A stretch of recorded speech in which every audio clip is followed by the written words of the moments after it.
Robbie died on New Year's Eve, so the end of 86, 87. He just escaped having to be buried in concrete. People had to be buried in concrete.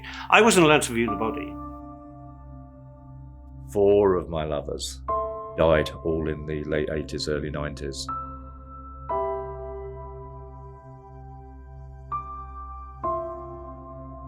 One of them, the boy that taught me how to drive, actually, died in the back of a Mercedes-Benz. So we put him in the back of a friend's Mercedes-Benz because he loved cars, right? And we drove him, and just as we drove into London, and he died in my arm. We got to the fucking hospital, and as we opened the door, a really nice nurse said, "You realise your friend is gone?" We were just at that point, if you like, of feeling hopeful about us. And he'd gone to his hospital, and he didn't see his own consultant at that time.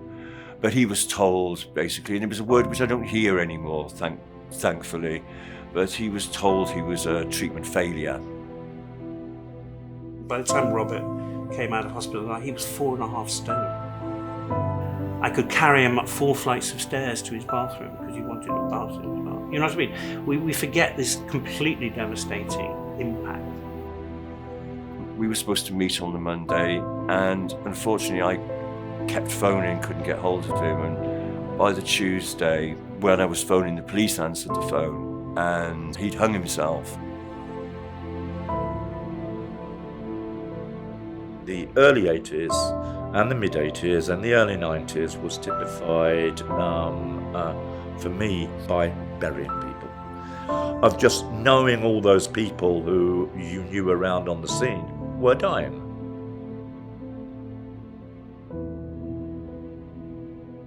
Everybody can get over a broken heart, or maybe 2 in their life, right? 30 of them? 40? So when you're wanting to reconnect with somebody, how do you do that? When you know that your guts are going to be pulled out, that you are going to become so incredibly raw again.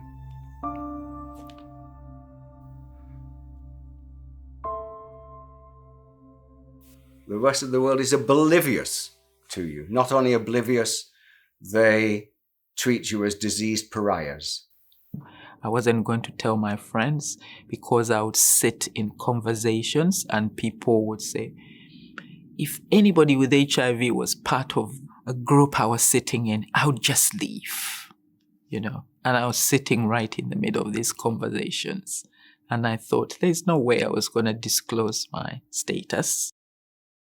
You know, we were all double gloved and double gowned, and he was kept in an isolation room. All of his cutlery was plastic, paper plates. Even his notes had infectious written on them. We didn't touch them without gloves on. You know, his bedding was burnt. I mean, it was just horrendous. There's 3 particularly dark hours that I think about still.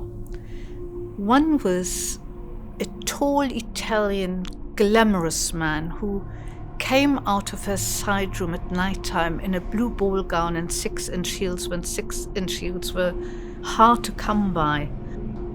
And he swung around and he just looked so gorgeous. And then he started coughing up bits of his lung. And this blue gown with these dark, dark flecks on it, it was just so hard.